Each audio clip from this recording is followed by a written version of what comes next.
Good evening, Professor. My name is Steven Cookie, and I'm going to talk about the effects of bilingualism on language development of children. And I'm going to focus in the introduction. So, in this essay, language is classified in three main components: form, which is syntax, morphology, and phonology, and content, which is semantics, and use, pragmatics. So, in the first form, you can use letters, phrases, and sentences to make sense of what are you going to communicate to establish word order or sentence organization, and you can use phonemes and morphemes to make it more easy that the whole world can understand you. And then we have content, semantics. So in the semantics, you can use the meaning of the words to make it to make the meaning to make it meaning in the knowledge that the whole world can understand it. It is based in experience and in the knowledge, and this knowledge of the words can be gained in letters and symbols so that you can use it to communicate. And pragmatics. In pragmatics, it's handled with the culture. It's linked with the culture. If you have a really good relationship with the culture that you live, you can use pragmatics to focus in the way you communicate your language. And also, to open this topic, what is bilingualism? Bilingualism is the ability to communicate fluently in language that is not your native language. So, in other words, you can manage two languages. So you can communicate with two types of people. And what is the percentage of bilingualism in USA? Most of them, in this case, 20% of of the people in the USA are bilingual. Good night, teacher. I want to talk about the importance of developing literacy skills in bilingual children. Being bilingual is not just about learning two languages. It is a complex process that shapes children's mind in unique ways.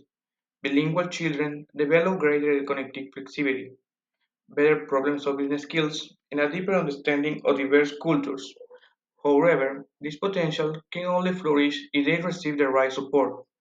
We need educational environments that value and promote both language, as well as resources that help children overcome barriers such as unequal access to education.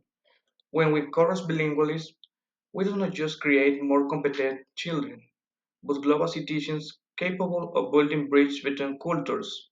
Investing in literacy is not just a matter of education, it is a commitment to a more connected and equitable future. Thank you for your attention. My name is Oscar Chule and I present models that describe bilingualism. Well, these models are intended to support both language development and content compression, making them an essential framework in a globally connected world. Well, we have three models in this case: transitional bilingual education, that refers to a bilingual education model where the primary goal is to transition to students from their native language to another dominant language. In dual language bilingual education is an integrated model where students learn in both their native and second language.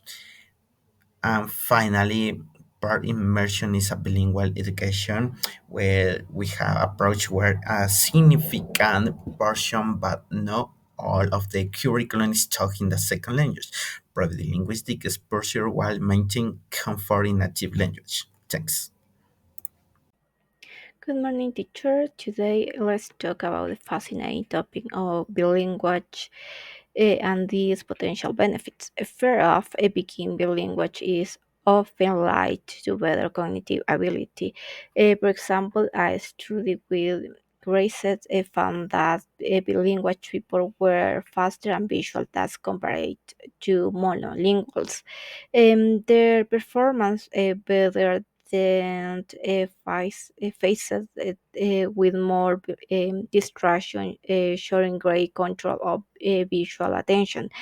And also bilingual offer intercultural potential because learning a second language offer involving learning about the culture themed to that language. For example, a lesson in diversity and empathy. However, not all Students agree of the cognitive advantage of bilinguage, like research done revelate no significant difference in reaction times between bilingual and monolingual speaker in tasks like verbal and numerical strong tests. This suggests other factors like educational or socio-economical states. Good morning, teacher. I am Alicia Wilka. I'm going to talk about of the factors influencing second language acquisition. The early literacy stage is important to develop language acquisition. However, there are additional factors that help the acquisition of a second language, such as the external and internal factors. In the external factors are circumstances that the students cannot control, for example, environment, community, and the social prestige of the L2. In the internal factors are those with which the language students contributes of the learning process. For example, the age, the motivation, and the aptitude of the students to learn the language. In conclusion, students learn a second language better when they are motivated, so incorporated techniques that are found for students will likely produce better results when learning a second language. Thank you.